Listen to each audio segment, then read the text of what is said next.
ঈসা নবী তুমি চিনলা কেমন করে? কয় হুজুর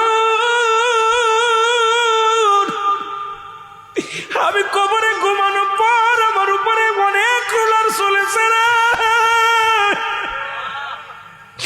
আমি আপনার দিন অস্বীকার করে মারা গিয়েছিলাম, কবরে বড় কঠিন আযাবের মধ্যে ছিলাম। আপনি আমার এই জামানার পয়গম্বর, আমি ভুল করেছিলাম নবী গো, আমি আপনাকে আর চিনতে বাকি নাই, কালেমা পড়েছি।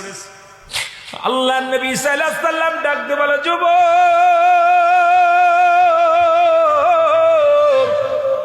মরণকালে দেখি মরা মানুষের গা ধরে সেলফি তোলে, মাঝে মাঝে ফেসবুকের মধ্যে দেখি মরা দাদুর গলা ধরে সেলফি তোলে।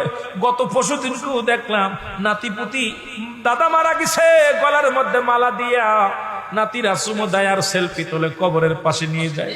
আরে দুনিয়ার মানুষ, তোদের অন্তরে কি ভয় নাই? তোদের অন্তরে কি ভয় নাই? কবরে সেলফি তুলিস, কবরের মধ্যে শুয়ে সেলফি তুলিস।